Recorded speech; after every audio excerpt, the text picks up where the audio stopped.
Quiero invitarle en esta mediodía casi a que pueda abrir su Biblia en Filipenses capítulo 2 versículo 3. Le puse un título a esta predicación, le puse principios correctos para una vida correcta. Diga por favor esto: principios correctos para una vida correcta. Y Filipenses capítulo 2 versículo 3 es el versículo que muchas veces lo compartimos aquí en la iglesia. Y quiero comenzar hablando sobre algo muy importante. Y es un mal, una raíz que no se tiene en cuenta hoy en una sociedad, en un mundo lleno de propuestas desde todos los ángulos posibles, donde el hombre trata de encontrar su felicidad y su realización, su paz, su tranquilidad. Y desde todas las áreas hoy, desde la política, la sociología, la psicología, la filosofía y la sociología, se trata de encontrar una explicación para vivir mejor, ¿cierto? Para encontrar una vida verdaderamente que valga la pena. Muchos vacíos, muchas preguntas que hay en nuestro interior, en el ser humano. Y yo creo que este versículo con el que vamos a compartir y vamos a comenzar es muy importante, tiene mucho que ver para ser aplicado como principio. Dice Filipenses capítulo 2 versículos 3 y 4: nada, diga por favor nada. Voy a dar la explicación de nada. Nada viene de una palabra que significa nada. Nada es nada. Y dice: nada hagáis por contienda o por vanagloria, antes bien con humildad, estimando cada uno a los demás como superiores a él mismo, no mirando cada uno por lo suyo propio, sino cada cual también por lo de los otros. Si tengo que resumir con un texto de las Escrituras, hoy una realidad muy fuerte que estamos viviendo es la falta de estima que hay entre los seres humanos. Hay una gran necesidad de apreciarnos y de valorarnos unos a otros. Y al punto tal llegó la desestima entre la gente que hoy usted se encuentra con personas que quieren establecer o colocar convicción en la gente sobre una propuesta que pueden llegar a tener para gobernar una nación o dirigir alguna entidad donde hay varios candidatos, pero muchos se dedican a querer exponer que son los mejores, pisoteando y desestimando a los otros. Y diciendo: lo mío es mejor, lo del otro no sirve porque el otro esto, y comienzan las acusaciones, y del otro lado viene la respuesta: sí, pero usted esto y aquello. Y hay una falta de estima muy fuerte, y eso es producto y tiene un origen, en la vida de la gente, es un principio que se ha dejado de lado. Pero lo tremendo es cuando se deja de lado ese principio entre aquellos que nos llamamos hijos de Dios. Y sobre todo cuando se pierde ese nivel de estima en el lugar más importante, y ocupando el lugar que cada uno debemos ocupar en la sociedad, en la vida, que es un lugar donde nadie te puede reemplazar, ¿cierto? El Señor no te llamó para estar en la lista de los 23. El Señor te llamó para ser titular. Decirle que está a tu lado: el Señor te llamó para ser titular. Esto relacionándolo con la lista de los jugadores que van al mundial. El Señor te llamó para que tú seas protagonista de la vida, protagonista desde el lugar donde Él te llamó, protagonista desde el lugar donde que Él te dio cuando naciste como hijo, como padre, como esposo, como esposa, como madre. Nadie nos puede reemplazar. Y este pasaje me parece que está estableciendo un principio, nos enseña que debemos aprender a expresar admiración y estima a la imagen de Dios en la vida de la gente. Ocupar el lugar que Dios me dio, ser responsable en el lugar que Dios me asignó en esta vida, es un principio que todas las personas deberíamos aplicar. Y en el lugar creo, y no sé si usted está de acuerdo conmigo, yo lo veo con mi vida y muchas veces me siento triste por mi condición y busco realmente al Señor, porque veo que en el lugar más difícil que muchas veces es poder establecer la estima y el valor a las personas está dentro de la familia. Y desde ahí debe comenzar todo hacia afuera. Es muy fácil, me dijeron alguna vez, ser cristiano por fuera. En estos días estaba hablando con ellos. Es muy fácil ser cristiano por fuera. Es difícil ejercer y establecer un principio muchas veces dentro de la familia, dentro del hogar, dentro de ese lugar donde desde ahí hacia afuera debería irradiarse. Es muy difícil por la condición que tenemos los seres humanos, la condición pecaminosa, que estamos en una lucha constante. Cuando conocemos a Cristo, tenemos la bendición de poder conocer la verdad, y la verdad nos hace libres, pero eso significa muchas veces luchar contra nosotros mismos, ¿cierto? Porque nos enojamos, nos despreciamos, otras veces nos rechazamos, nos desestimamos, nos burlamos. Y este principio es un principio donde tendría que estar cimentada la vida de un hijo de Dios. Y este principio fundamental tiene 3 palabras que hay que tener muy en cuenta. Y muchas veces como cristianos, como hijos de Dios, va pasando el tiempo y vamos conociendo la palabra de Dios, ¿cierto? Algunos toman la decisión de estudiarla, las Escrituras, sistemáticamente, otros de edificarse con los recursos que puede otorgar una congregación o un instituto o una entidad.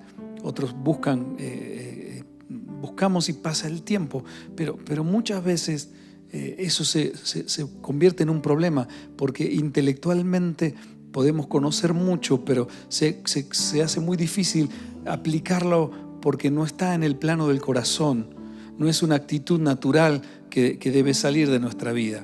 La iglesia muchas veces tomamos el tratar de comportarnos bien, de ser correctos, ¿cierto? De hacer las cosas bien, y son cosas que tienen que ver con conducta, pero el problema que tenemos es que hay algo mucho más profundo que significa una actitud. Diga esto, por favor: actitud. El fruto del Espíritu Santo tiene que ver con algo que la palabra de Dios produce en mi vida y va formando en mí una actitud: el amor, el gozo, la paz, la paciencia, la bondad, la mansedumbre, la fe, la templanza. Los gajos del Espíritu Santo es un tema de actitud, no de conducta. Y muchas veces las actitudes que puedo llegar a tener no las relaciono porque lo que pasa es que condiciono las Escrituras a mi forma de sentir o a la circunstancia que estoy viviendo. Y es un problema en mi vida, es un problema en nuestras vidas cuando la palabra de Dios la hacemos a un costado y nos justificamos. Es muy humano el decir: no, yo hice esto por esto y por esto. Yo hice esto porque vos hiciste esto. No, yo hice esto porque la circunstancia me llevó a hacer esto. Y entonces cuando la palabra de Dios, como cristianos, a veces la acomodamos a nuestra forma de sentir o a nuestra circunstancia, cuando debería ser al revés. La circunstancia y mi forma de sentir debe someterse a las Escrituras. No es que yo no te estimo porque vos un día esto o aquello. No, es que vos, lo que pasa es que ustedes esto, no, lo que pasa es que allá hacen aquello. No, lo que pasa es que esto y lo que pasa y lo que pasa. Y esto es muy fuerte, porque nosotros tenemos que ir a la presencia del Señor. Y eso que aprendimos y que intelectualmente conocemos, lo tenemos que aplicar en la vida. Y hay principios en las Escrituras que son elementales, son esenciales para poder desarrollarnos correctamente. Una vida que verdaderamente valga la pena, tenga propósito. Y nos cuesta mucho, tenemos que luchar y es muchas veces donde uno cae de rodillas frente a su condición y dice: Señor, yo oro porque no puedo entender cómo yo siento este tipo de cosas que me pasan dentro mío. ¿Cómo puedo desestimar a un ser querido? ¿Cómo puedo, alguien que me dio la vida, alguien que puedo estar, tengo que vivir agradecido? Me fastidia, me molesta a esta altura. Estaba hablando ayer con un amigo, hacíamos catarsis, muy temprano un desayuno y llorábamos, medio llorando. Él llora más que yo, pero lloramos. Y digo, ¿cómo puedo descubrir a esta altura de mi vida? Vengo a descubrir esto que me cuesta tanto y me siento mal por sentirme así. Bienaventurados los que lloran, dijo Jesús. Bienaventurados, soy dichoso, los que lloran por su condición, porque hay mucha gente que llora esperando que se haga justicia y bueno, es válido cuando se hace injusticia con la gente, pero llorar por la condición es decir, yo ya no quiero ser así. Y es justamente, creo que lo que Dios está buscando. Gente que diga, yo ya no quiero ser así. Yo ya no quiero en mi intimidad sentir eso, Señor, que no te honra, y sentir eso que se refleja a veces, quizás no por fuera, porque afuera tengo modales, en el trabajo me porto mejor, ¿cierto? Y tengo cierto tipo de responsabilidad, pero en el hogar, cuando estamos en la intimidad con nuestros padres, nuestros hermanos, nuestros hijos, nuestra familia, esposos, esposas, los berrinches que a veces nos salen, ¿cierto? Yo sé que acá no, pero uno y a veces dice uno, Dios mío, ¿por qué? ¿Qué fue lo que puede estar pasando? Y creo que tiene que ver con 3 palabras que son importantísimas. Y ese es el principio que nos tiene que llevar a nosotros a abrazar esa vida triunfante. 3 palabras. Temor de Dios. Diga esto, por favor. Temor de Dios. Temor de Dios. Tener temor de Dios. Ese principio tiene que ser fundamental en mi vida. O puedo tener mucho conocimiento, puedo describir muchas cosas, pero el temor de Dios me lleva a que muchas veces esos sentimientos y eso que me desborda y que me lleva a querer reaccionar, tengo que aprender.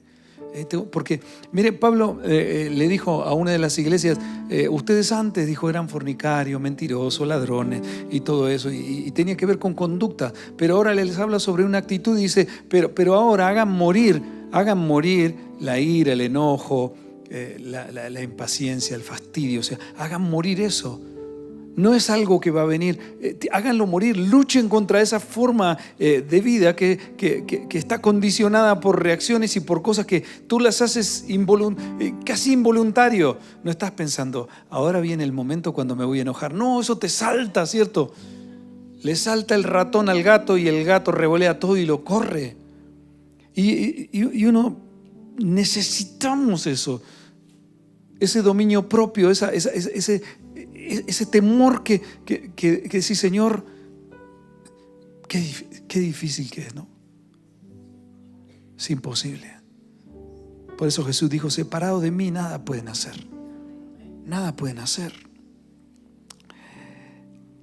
Cuando nacen nuestros hijos, ¿cuántos les nació un hijo? ¿Cuántos tienen hijos aquí? Sí. ¿Cuántos son hijos? A todos, sí. Okay. Los que no levantaron la mano lo trajo la cigüeña, o sea, ¿sí? Todos nacen. Pero cuando nacen nuestros hijos, yo recuerdo cuando nació nuestro primer hijo, feo como él solo. No sé a quién salió, pero lo tomábamos en nuestros brazos y llorábamos y nos poníamos en la cuna de él y creo que todos los padres decíamos lo mismo, ¿cierto? Nos hacemos preguntas de cómo serán cuando crezcan, ¿cierto? ¿Quién será su esposo? Si es una niña, si es un varón, ¿quién será su esposa? Bueno, hoy hay que hablar de otro tipo de procedimientos o expectativas que tienen gente con crisis de identidad, ¿cierto? Y no pueden llegar a decir otra cosa, pero pensamos, digo, ¿cómo será? ¿Cuál será la profesión, cierto? Si al padre le gusta el fútbol, este va a ser el mejor del mundo jugando, ¿cierto? si fue ciclista o si fue médico. Esta niña va a ser la mejor y es hermosa, hermosa, hermosa como mi familia, no como la tuya. Pero ¿con quién se irá a casar? Pero todos pensamos, ojalá que sea una persona de bien. Decimos que no sufran lo que nosotros hemos tenido que sufrir, que no pasen por el dolor por el que hemos estado pasando o podemos estar pasando, que no tomen decisiones incorrectas en la vida, incorrectas decisiones que les dañen la vida y tantas cosas, ¿cierto? Pero a medida que ellos van creciendo y se van enfrentando a la vida con sus propias decisiones y sus propias circunstancias, algunos nos vamos afirmando, nos vamos enfocando con más énfasis en todos esos buenos deseos y augurios que tenemos, pero la realidad muestra que muchas veces la mayoría de esos deseos y anhelos se van diluyendo, se van deteriorando por las vivencias y circunstancias por las que la gente pasa, ¿cierto? Con el paso del tiempo. Y todo tiene que ver con la crisis de identidad tan profunda en la que hoy vive la humanidad, donde no hay modelos y cada vez es más difícil. Y uno no hace falta ir muy lejos. Usted mira en los candidatos políticos de elecciones de nuestras naciones y en realidad la gente dice no sé qué hacer. No sé qué hacer, no encuentra. Antes uno encontraba una diferencia enorme entre un líder y alguien que inspiraba respeto, responsabilidad, admiración. Hoy solo con pronunciar la palabra líder o va a dirigir algo, ya eso es síntoma o significa irrespeto, rechazo, y buscándole la vuelta a ver qué es lo que hace mal o quiere llegar a esos lugares porque seguro quiere robar, es corrupto, y ponen propuestas que pueden estar muy buenas, pero la mayoría de las veces o casi siempre son imposibles de cumplir. Y entonces eso forma falta de confianza. ¿Por qué? Porque el otro que quiere estar en el mismo lugar o que ansía en ese lugar, lo único que habla es infecta, hablando mal y desestimando a las otras personas. El irrespeto. Entonces no se levantan personas que se puedan ver con honra, porque nos encargamos de desestimar y de derribar. Así pasa en las familias, así pasa muchas veces en los noviazgos, cuando se termina un noviazgo o se termina una relación. Lamentablemente los divorcios que son tan comunes hoy y se desestiman, y del dolor y del odio, el rencor, el rechazo que se profieren unos con otros y eso se arma algo donde trae mucha confusión, dolor y desconfianza. Ahora, todo eso es común y es normal en la vida cotidiana, pero ¿y cuando en la vida cristiana nos pasa eso? Cuando perdemos el temor de Dios y no relacionamos lo que aprendimos en la iglesia, lo que cantamos, lo que leemos, y no lo relacionamos con nuestro comportamiento, nuestra forma de ser. Y uno ve hijos de familias cristianas que se apartan, forman noviazgos dañinos, los atrapa un sistema inmoral, el sexo fuera del matrimonio, las drogas, diversión promiscua, el alcohol, amistades que no convienen, abortos, después aparecen abortos, matrimonios apresurados por embarazos no queridos. Eso es lo más común. Enfrentamientos con la familia, oposición a los principios de Dios, rechazo, cosas que hacen daño, que contribuyen a detener, a abortar los futuros de la gente. Hay un principio que parece haberse olvidado en la humanidad. Y lo triste es que en la iglesia de Dios muchas veces nos enfrentamos con circunstancias, consejerías y un montón de situaciones donde parecería que no hay diferencia. No hay diferencia. La luz de Cristo parecía no marcar la diferencia de una manera alarmante en muchos casos de vivir la vida cristiana. Estaba escuchando a un teólogo hablar sobre el tema de los ateos, los ateos que dicen ser ateos pero que buscan comprobar que Dios no existe, y eso ya está demostrando de que ponen en duda que no existe, pero hay otros que viven sin importar absolutamente nada, porque para ellos no existe, no plantean nada. Y hablaba de que hay un mundo cristiano de personas que son ateos, pero no son conscientes de que son ateos, porque viven como si Dios no existiera. Asisten a una iglesia, escuchan la Biblia y mensajes y todo, pero sus vidas, Dios no existe para sus vidas, en sus decisiones, en su forma, en la familia. Entonces se produce en muchos casos una vida que se va perdiendo en el tiempo y en el espacio. Entonces, mientras buscan consejería, fórmulas de comportamiento, reuniones de milagros, asesorías espirituales o psicológicas, tratando de encontrar respuestas a las decepciones de la vida, lo primero que debería buscar un cristiano cuando está en dificultades es buscar hacernos esta pregunta, una pregunta que es fundamental, y es: ¿hay temor de Dios en mi vida? Esta pregunta: ¿hay temor de Dios en mis decisiones? ¿Hay temor de Dios en lo que pienso, en lo que hablo? ¿Cuál es el rol que ocupo en esta sociedad? ¿Cuál es el rol que ocupo en mi familia? Porque nadie me puede reemplazar. ¿Cuál es el lugar que ocupo en mi familia? Y desde ese lugar donde estoy, como en este caso en mi vida, como esposo, como padre, ¿estimo de verdad a los que Dios me ha confiado? ¿Los estimo? O como hijo, ¿estimo a mis padres? Yo sé que hay muchas circunstancias difíciles, ¿cierto?, por las que pasamos, y hijos sin papá, padres que abandonaron, ausentes, mamás viviendo circunstancias que son atípicas desde el punto de vista de familia y de Dios, típicas y normales desde lo que hoy se vive, ¿cierto? Porque está todo tan invertido. Pero puedo decir que Dios, que hay temor de Dios en mi vida, en el lugar donde me desarrollo, ese lugar que Dios me dio y que nadie me puede reemplazar. Decir que está a tu lado: nadie te puede reemplazar. Tú eres original donde Dios te puso. David escribió en el Salmo 25, versículos del 12 al 15, David escribió estas palabras: ¿quién es el hombre que teme a Jehová? Él le enseñará el camino que ha de escoger. Gozará él de bienestar y su descendencia heredará la tierra.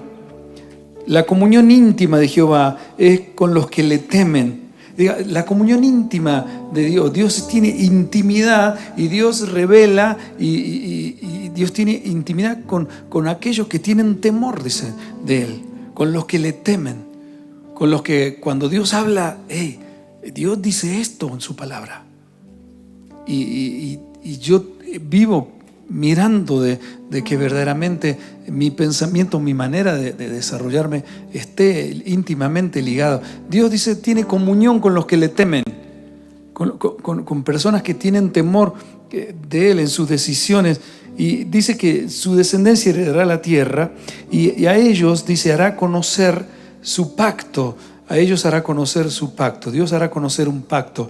Un pacto es algo que Dios se comprometió a hacer y que no va a dejar de hacerlo.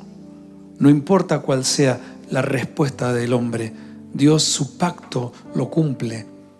Y dice, mis ojos están siempre hacia Jehová, dijo David, porque Él sacará mis pies de la red. O sea, mire la inspiración que recibió David por el Espíritu Santo. Dice que cuando una persona tiene temor de Dios, le muestra a Dios mismo el camino que ha trazado para su vida y su bienestar. Qué bueno es poder entender por dónde quiere Dios que vaya en mi vida, por dónde quiere Dios que construya mi vida, por dónde quiere Dios que me maneje en mi vida para construir formar una relación, construir una carrera, desarrollarme con el paso del tiempo y poder ir con el lugar correcto.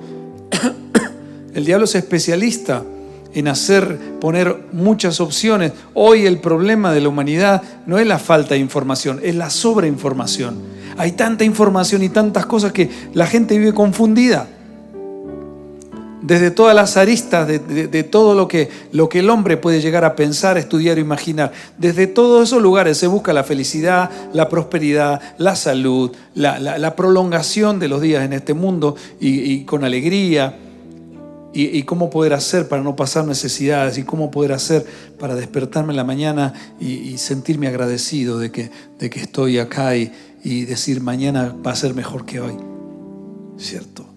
Y David recibió esa revelación, le muestra un camino trazado para su bienestar, sus hijos, sus nietos, toda su descendencia, dice, recibirán una herencia que es la tierra.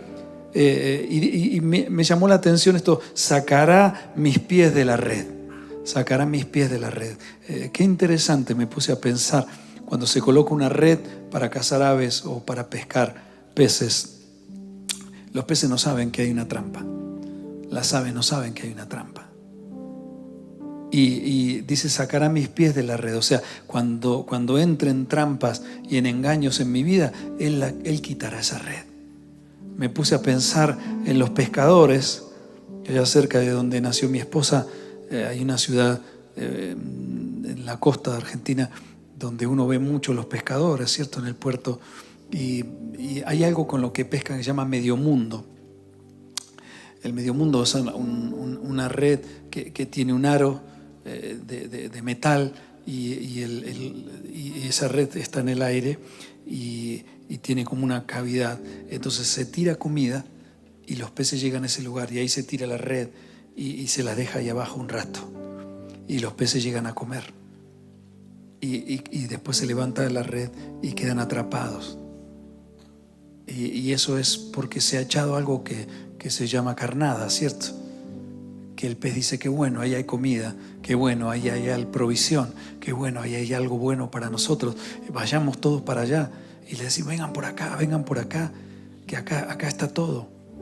Y ellos mientras van comiendo y van nadando, ¿cierto? Por ahí hacen la foquita y hacen la planchita, le dan para atrás, espaldita, over, ¿cierto? Flota. Y ellos van y comen y parece muy hasta que el cazador levanta la red. Así es la vida y el enemigo pone carnadas, tentaciones y cosas que parecen buenas, parecen placenteras y parece que nos va a suplir la necesidad. Dice que Dios tendrá comunión íntima, dijo David, con esas personas que tienen temor, pero además de darle herencia a sus hijos, una vida productiva, una tierra, también quitará a sus pies de la red.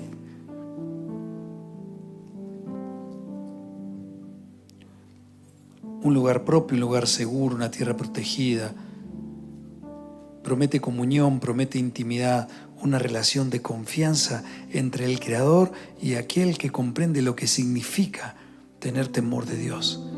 A veces queremos tener relaciones íntimas con personas y qué importante es que el cristiano pueda entender que lo primero, lo más importante en mi vida es tener una relación íntima con el Señor.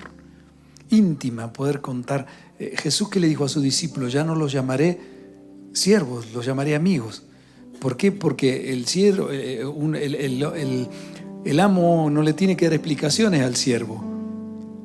Pero yo les conté todo lo que mi padre me manda a decir, así que un amigo se cuenta todas las cosas y le conté todas mis intimidades. Por eso dice la Biblia que Jesús no escogió a 12 predicadores excepcionales, no escogió a 12 eruditos de las Escrituras, no fue a buscarlos al Sanedrín, él escogió a 12 personas para que estuvieran con él. Personas que quisieran estar con él, que tuvieran intimidad. Por eso les decía, sígueme. Y algunos dejaban todo, como hizo Mateo, como hizo Pedro después de la pesca milagrosa, como hizo su hermano, como hizo su familia. Muchos tenían parentesco entre sí, los discípulos, y ellos dejaban todo y le seguían. ¿Para qué? Porque habían entendido de que había algo que tenía mucho más valor que el trabajo, que el prestigio, que el buen pasar. Como era Mateo, era un tipo que tenía mucho dinero, cobraba impuestos para los romanos, un tipo tremendo, pero dejó todo eso por seguir al Señor. Y dice la palabra, escogió a 12 para que estuvieran con él. El Señor sabía que de todos esos, cuando fue a orar toda esa noche, toda esa multitud de gente dijo, yo quiero a aquel. Ninguno tenía un currículum hecho en sus propias fuerzas para calificar a estar con Jesús. Ni ellos sabían que tenían. Pero había algo dentro de esa gente que era que su corazón, ellos querían estar con Jesús. De hecho, cuando el Señor se fue, fueron los 12 que impactaron al planeta y después a través de las generaciones y años todavía están vigentes el impacto que produjo eso. Entonces, esa gente, dice el Señor, esa gente que busca intimidad, que tiene intimidad con el Señor, porque tiene temor, Dios le revelará. Y dentro de todo eso, entonces, cuando aprendemos a tener esa intimidad, aprendemos que los mandamientos de Él son cosas buenas para nosotros. Y cuando dice después, amarás al Señor tu Dios con todo tu corazón, y lo segundo que es, amarás a tu prójimo como a ti mismo. Y entonces puedes empezar a entrar en una dimensión donde puedas decir, esta persona, este hermano en Cristo es creación de Dios, y tengo que aprender a ver cuáles son las virtudes, a poder abrazar esa verdad. Miren, esto lo digo con mucho temor, porque yo sé que muchas cosas de las que estoy diciendo, mi esposa puede estar diciendo, qué bien que le haría a aplicar un poquito de lo que dice, ¿no? Porque muchas veces nos desestimamos, pareciera, en la forma de comunicarnos. Y aunque en el fondo nos necesitamos, nos valoramos, y hay momentos en que pareciera que nos rechazamos tanto, ¿cierto? Las peleas que hay con los hijos, con los padres, los hermanos. A veces uno dice, ¿qué es lo que está pasando? Pero no es un sistema moral de comportamiento. Se ejerce en el diario vivir todo eso. Se ejerce, tengo que aprender y luchar conmigo para poder honrar a Dios con mis actitudes. Como dije, no es un sistema moral de comportamiento y costumbres para que Dios me acepte. No es así. Eso es la religión, y los fariseos querían eso. Se portaban bien, un poco de buena letra, ¿cierto? Y Dios me va a querer, Dios va a estar. Eso trasladado a la vida cotidiana. Los hijos, no, el viejo se me enojó, me porto más o menos bien, hago buena letra. En el colegio, llego temprano, y después, listo, ya después vuelvo a recibir. Decirle que está a tu lado, así no funciona. Así no funciona. Mi vida, mi sistema de pensamiento y de vida es mi respuesta al amor que Él me entregó. Es mi actitud de no querer fallarle, es querer agradarle porque yo necesito estar bien con Él, porque yo quiero estar bien con el Señor. Es un deseo íntimo de querer agradar, hacer feliz al Señor.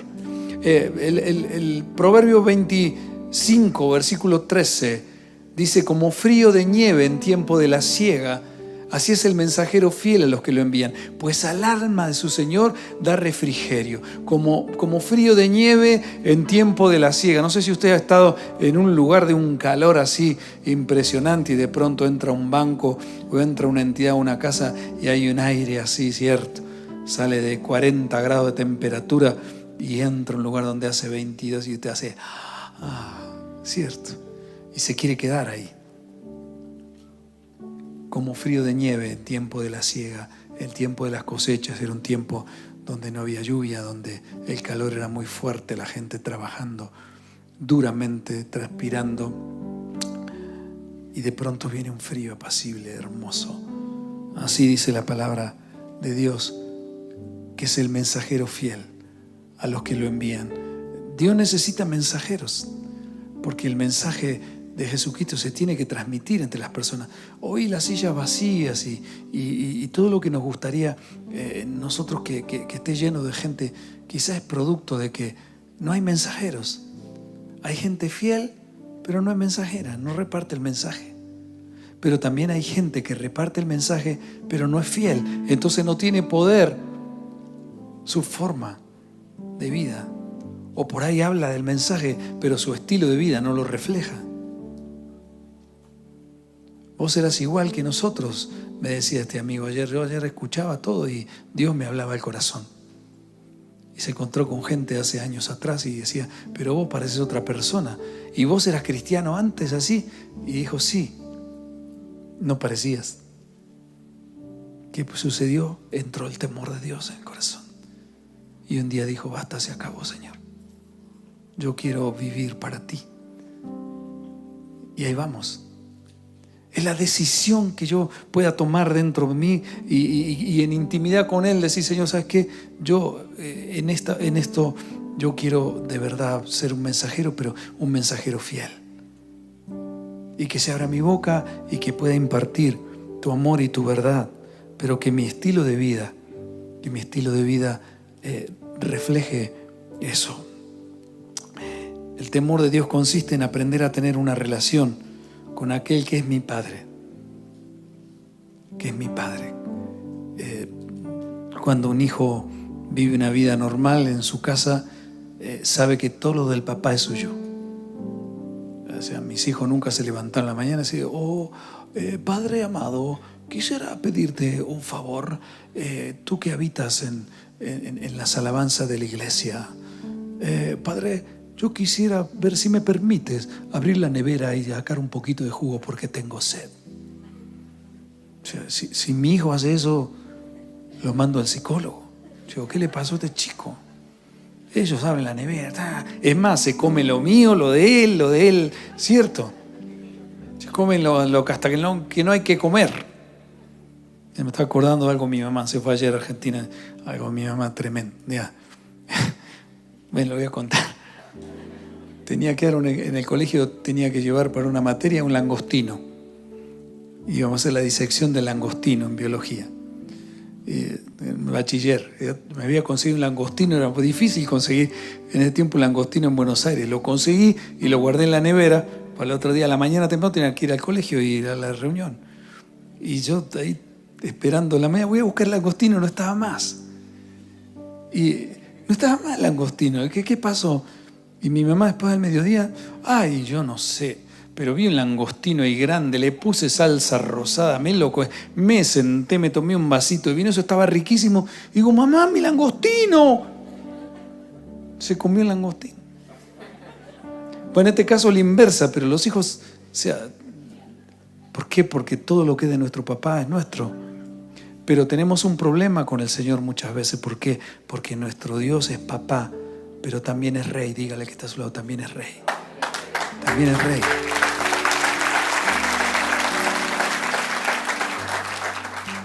Entonces, aceptar con responsabilidad el de saber que tengo la confianza con mi papá, pero tengo un padre que es autoridad, que todo lo que él dice se cumple y hay que obedecerlo. Y ese es el problema que tenemos mucho, porque nos vamos a los extremos. Dios se vuelve allá tan rey y tan inalcanzable como esos presidentes o esos reyes de la humanidad donde uno no se puede acercar, ¿cierto?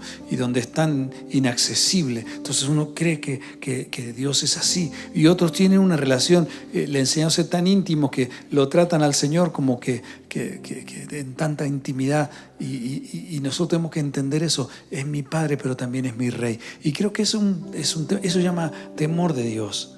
Aceptar con responsabilidad el lugar de las personas que mi Rey me ha confiado y tener la intimidad suficiente para poder contarle mis cosas y que Él me enseñe. Lamentablemente muchas veces me doy cuenta de que es una triste condición en la que puedo vivir. Dios es nuestro Padre cuando Jesucristo entra por la fe en nosotros. Por eso Pablo le dijo a los Gálatas 3:26, les dice, pues todos sois hijos de Dios por la fe en Cristo Jesús. Nos convertimos en hijos, nos adopta el Señor como hijos, y ahí es donde tenemos que aprender a respetarnos y respetar a los demás que también les han recibido, porque somos hermanos y tenemos que aprender a conocer a nuestro Padre, aprender a tener confianza como tiene un padre con su hijo. Pero todo parte desde el principio, desde ese principio. Y un padre en este mundo será un verdadero padre cuando puede poner en la sociedad un hijo o una hija que será en el futuro un papá y una mamá con propósito. Lamentablemente muchos tenemos una imagen pobre de un padre. Y eso produce un gran vacío a veces en la vida de los hijos de Dios, porque la vida quizá no nos permitió entender esa palabra, porque eso fue el padre que tuve o que tengo biológicamente, pero nunca nos dejó un ejemplo a seguir, ausente, dictador, sin afecto, sin un carácter moral para corregir. Lo cierto es que cada vez más son los hijos que se levantan sin una imagen correcta de un hombre que desarrolle un rol de padre, de líder. Y eso cae por decantación en el detenimiento o en el deterioro de las relaciones, en la vida de las mujeres, las esposas y las madres, que en una gran medida lo son en términos o en tiempos prematuros, ¿cierto? Los papás cristianos tenemos que dejar una herencia espiritual a nuestros hijos, igual que las mamás, es tremendamente necesario. Por eso es tan importante que aprendamos a estimarnos. Y cuando construimos una relación, todo es hermoso, el idilio de que nos conocemos y qué lindo que lo conocí, y empezamos a construir futuros y por el otro lado aparecen las necesidades y todo es hermoso hasta que vienen las relaciones sexuales fuera del matrimonio y empezamos a hacer los celos, a hacer una propiedad privada uno del otro, a desestimarnos, a ver defectos, a empezar a pelear, a discutir y un montón de cosas que vienen como producto de una atadura en una relación que se llama la atadura de fornicación. Y eso estamos hablando con los jóvenes. Por eso nosotros como iglesia tenemos que ayudar a construir relaciones bíblicas y correctas entre los jóvenes. Y por eso enseñamos, no es que no permitimos que hablen unos con otros, no, lo que queremos es que desarrollen relaciones serias. Si un hombrecito ya le gusta una niña, bueno, acércate y con hombría habla y quiero construir una relación con él, pero no que pico acá, pico allá, voy para allá, si no consigo acá. Entonces se forma entre ellos mismos un sistema de pensamiento donde se empiezan a desestimar. Pero eso es porque no sembré con algo, con un principio. Me parece bien, pero ¿para qué quiero construir una relación? ¿Qué es lo que estoy buscando? Si yo sé lo que Dios dice en su palabra, ¿lo acepto, lo quiero o quiero vivir como me parece? ¿Entiende? Y así en muchas áreas de nuestra vida. Ese es un ejemplo, pero es muy importante. Es muy importante. Tenemos que aprender a vivir en esa dimensión que Dios quiere. Tenemos que tener temor de Dios en el hogar, en el matrimonio. Ellos nos tienen que ver orando, nos tienen que ver respetándonos, nos tienen que ver reconciliándonos cuando nos equivocamos y utilizamos una palabra que es la única que puede hacer que podamos perdurar con familias o relaciones profundas y que se llama la palabra perdón. Pedir perdón si hicimos algo mal y perdonar, eso es algo elemental, pero está tan manoseada esa palabra que hoy es síntoma de debilidad en la sociedad. Nos tienen que ver, nos tienen que escuchar, hablar, decir, opinar, pero sobre lo que edifica, lo que sana, que nos vean reír, abrazar, proteger. A veces hemos perdido el gozo, la alegría por tantas circunstancias que vivimos y no nos tenemos que justificar más para no hacer. Ellos tienen que ver nuestra vida, el Día del Señor, como un día especial. Yo recuerdo, vivíamos en Bogotá, nuestros hijos eran chicos, tendrían entre 5 y 6 años y estábamos agarrados con mi esposa, nunca nos pasó, pero ese día nos enojamos y estábamos mal, teníamos que ir a ministrar y estábamos agarrados y de repente vienen chiquitos así, Joel, y viene Natán y me agarra a mí de la mano y el otro agarra a Patri de la mano y nos junta así y nos ponen nuestras manos y nos miran así y nos dijeron, ustedes nos enseñaron que se tienen que perdonar. Y ahí nos pusimos a llorar y nos perdonamos. Y ella se arrodilló y me decía, perdón, no lo voy a hacer más. Y yo le decía,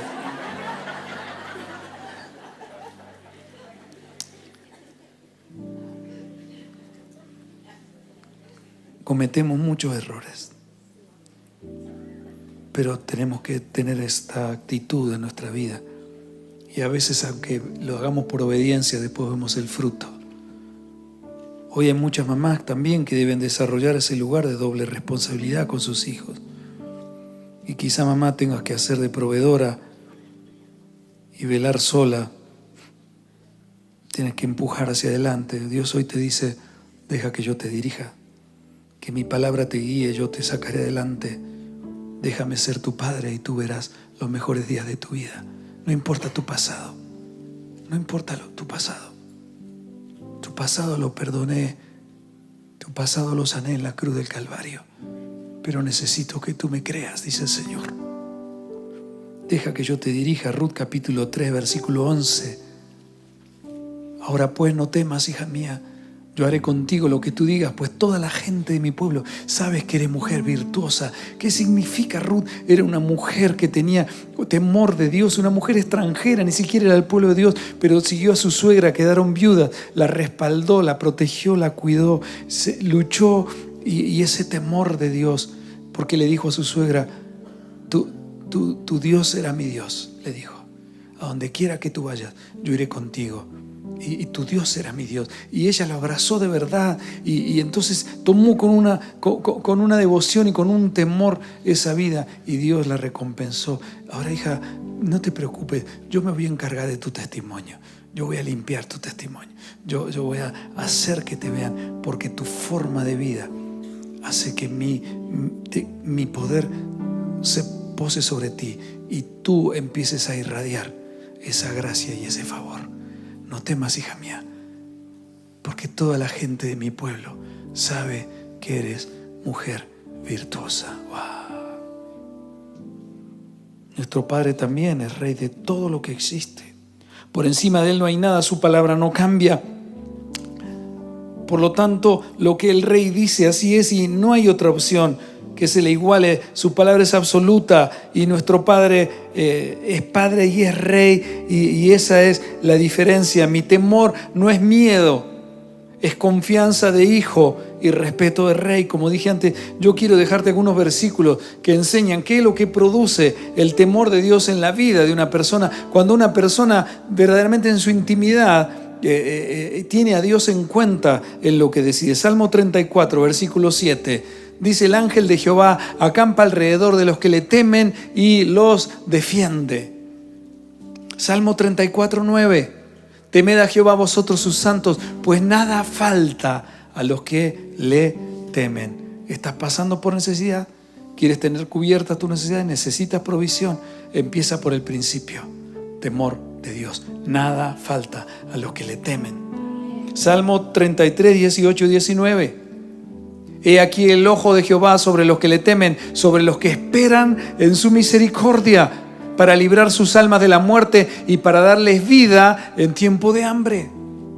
Puede ser que haya tiempos difíciles de escasez. Subió el dólar, la inflación, aumentó esto, aumentó aquello. ¿Qué vamos a hacer? Dios dice: yo te voy a sustentar y nada te faltará si tú te atreves a temer y a depender de mí, dice el Señor. Salmo 85, versículo 9. Ciertamente cercana está su salvación a los que le temen, para que habite la gloria en nuestra tierra. Wow. ¿Cuál es la tierra que el Señor te ha dado? ¿Tu casa? ¿Un hogar? ¿Un lugar? Salmo 103, versículo 11. Porque como la altura de los cielos sobre la tierra, engrandeció su misericordia sobre los que le temen. ¿Qué significa misericordia? Amar al miserable, repartir amor al que no lo merece, un regalo que me da sin merecerlo. Misericordia, compasión. Salmo 103, 17. Mas la misericordia de Jehová es desde la eternidad y hasta la eternidad sobre los que le temen, y su justicia sobre los hijos de Dios. Dios derramará su justicia. Salmo 115, versículos 13 y 14. No se preocupe, son 400 versículos. Bendecirá a los que temen a Jehová, a que pequeños y a grandes. Aumentará Jehová la bendición sobre vosotros, sobre vosotros y sobre vuestros hijos. Hay promesa para las generaciones que siguen. Proverbios 10, 27. El temor de Jehová aumentará los días, mas los años de los impíos serán acortados. Decirle: ¿querés vivir muchos años? Temor de Dios. El temor de Dios. Proverbios 14, 27. El temor de Jehová es manantial de vida para apartarse de los lazos de la muerte. Proverbio 22:4. Riquezas, honra y vida son la remuneración de la humildad y del temor de Dios, de Jehová. Antes bien con humildad, dijo Pablo, estimando a los demás como superiores a uno mismo. Esa es la humildad de la que Dios habla. Esa es la humildad que Dios quiere para nosotros. Valorar, estimarnos unos a otros, decir, hey, cuánto valoro esto en tu vida. Virtudes que hay en la gente. Dios puso dones, Dios puso talentos en las personas. Nos rechazamos y nos despreciamos cuando no vemos la imagen de Dios en la vida de la gente. Ahora hay gente y gente. Y hay gente que hace cosas y nos daña. Y eso no quiere decir que yo te voy a decir te amo, no. Eso quiere decir que con respeto, pero tú tienes que tomar tus decisiones y saber con quién tienes que compartir y con qué persona tienes que desarrollar una relación. Eclesiastés 12:13, ya termino con esto. Hay muchísimos más versículos, pero el fin de todo el discurso oído es este: teme a Dios y guarda sus mandamientos, porque esto es el todo del hombre. Dios nuestro Padre y Rey nos da la seguridad y nos deja una heredad para nuestra descendencia, nuestros hijos, nuestros nietos.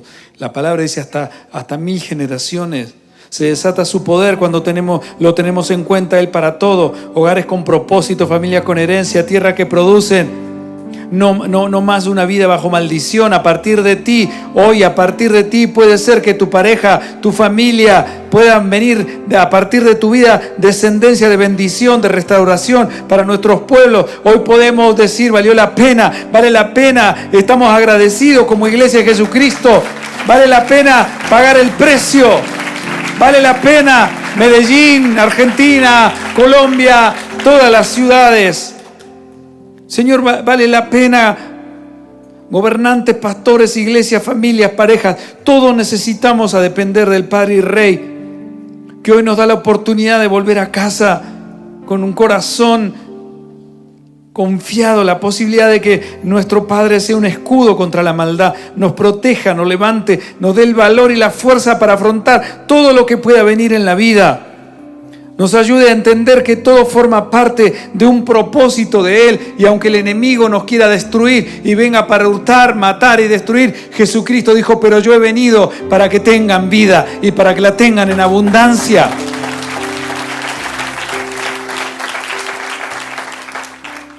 Que estos tiempos por los que podamos estar pasando nos ayuden a entender que es el tiempo más glorioso que tenemos para predicar su amor y que nuestra actitud pueda reflejar. Esforzarnos en esta parte que dice el Señor: quítense toda ira, enojo, maledicencia, quítense, sáquenla ustedes, esfuércense, cosas en la boca con pita.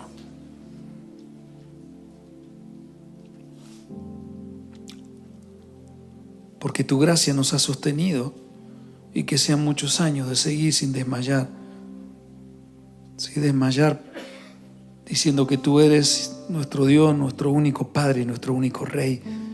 Enséñanos el camino, Jesús. Enséñanos a gozar cada uno del lugar que tú nos diste en este mundo, y poder decir, como dijo David, el Salmo 3, versículo 3, mas tú, Jehová, eres escudo alrededor de mí, mi gloria y el que levanta mi cabeza. Que se levanten un liderazgo poderoso en los hombres, lleno de responsabilidad y respeto por las mujeres, que son las madres que dan a luz, y que a través de ellas nace una nueva vida. Que se levanten hombres con hombría y valor para amar y respetar, pero que eso empiece desde la niñez, desde la preadolescencia, adolescencia. Porque la misma mujer que quizá que le estás haciendo ese daño, mañana será una mamá. Y se vuelve a repetir la historia. Que los hijos podamos abrazar con temor este mandamiento que hoy sigue vigente, con una tremenda promesa que hay, como le dijo Pablo a los Efesios 6, versículos 2 y 3. Honra a tu padre y a tu madre, que es el primer mandamiento con promesa, para que te vaya bien y sea de larga vida sobre la tierra. ¿Quieres que te vaya bien en la vida? Honra a tu padre y a tu madre. Yo sé que a veces es difícil, con los años se complican mucho. A veces no andan como andaban antes. A veces los problemas generacionales abren brechas muy grandes. Nos cuesta comprendernos, pero tenemos que cambiar. Mira, es algo tremendo que podamos volvernos a ti, Señor, para comprender que una mujer que se convierte en madre necesita de un hombre que la cuide, la proteja, la defienda, le provea, la valore y la mujer pueda respetarle. Porque no hay nada más terrible que cuando un hombre recibe el irrespeto de la otra parte. Por eso Pablo dijo: el hombre ame a la mujer, pero la mujer respete al hombre. Y cuando los hombres no nos sentimos respetados, eso nos vulnera, nos derriba, nos destruye. Así como cuando ellas no se sienten amadas y protegidas por el hombre. No importa lo que tú hagas, yo haré mi parte. El Señor dijo: yo revelaré mi pacto, yo mi parte la voy a hacer. Pero la pregunta es: ¿hay temor de Dios en mi vida? ¿Soy capaz de hacer lo que debo hacer? Necesita el mundo que se levanten generaciones cimentadas en el principio del amor y la admiración que tú enseñas, porque tu temor nos tiene que llenar haciendo que todo lo que hagamos, lo hagamos para darte honra, para darte gloria como Padre y para honrarte y reverenciarte como Rey. Nada hagáis por contienda o por vanagloria, antes bien con humildad, estimando a los demás como superiores a uno mismo, no mirando por lo suyo propio, sino también por lo de los otros. Haya pues en vosotros, sigue diciendo Pablo, este sentir que hubo en Cristo Jesús, que siendo en forma de Dios no estimó el ser igual a Dios como cosa que aferrarse, sino que se despojó a sí mismo y voluntariamente obedeció hasta la muerte. Y siendo Dios hizo hombre, y siendo hombre se hizo siervo, y siendo siervo, el más bajo de los siervos, obedeció y fue a la muerte de cruz. Y por cuanto obedeció, dice la palabra, Dios le dio un nombre que es sobre todo nombre, para que en el nombre de Jesús se doble toda rodilla, en el cielo, en la tierra y debajo de la tierra, y toda lengua confiese que Jesucristo es el Señor.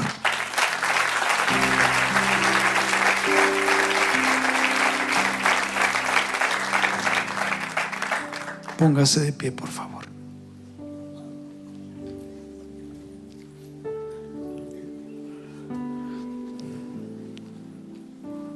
Las ofensas, los rechazos, el deterioro de la salud y tantas cosas que nos suceden.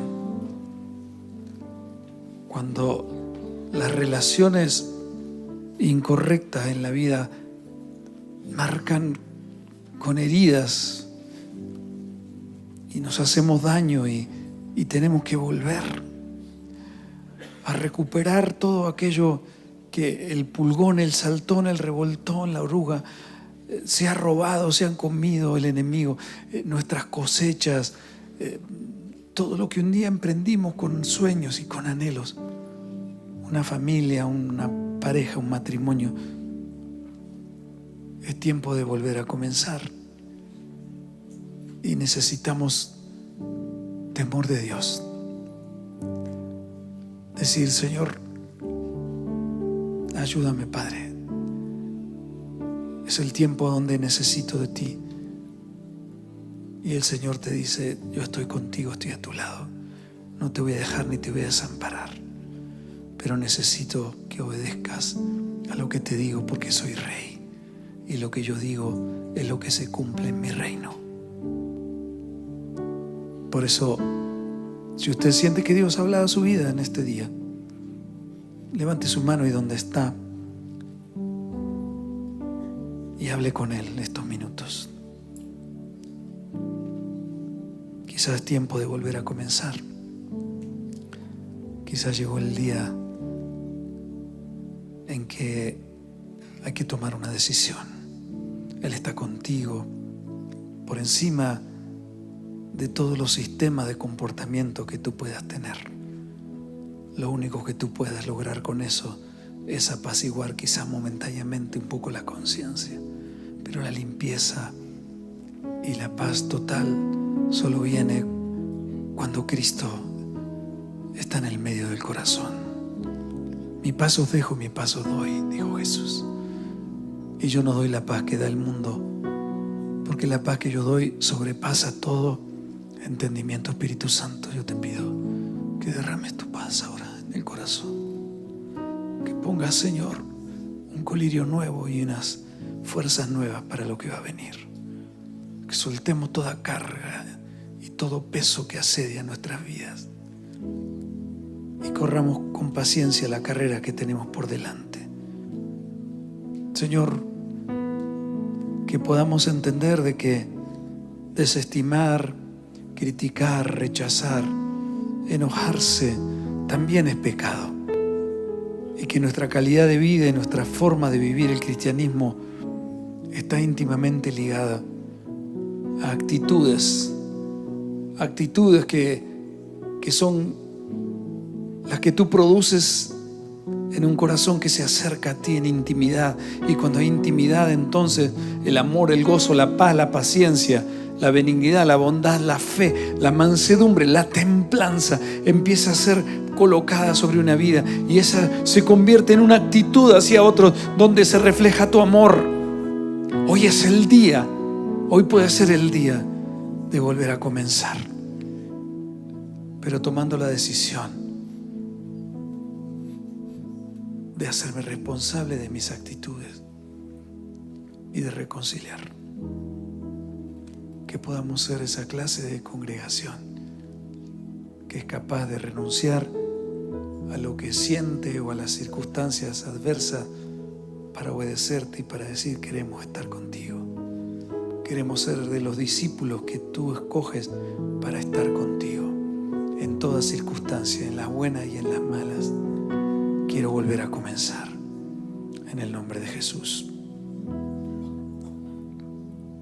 En el nombre de Jesús.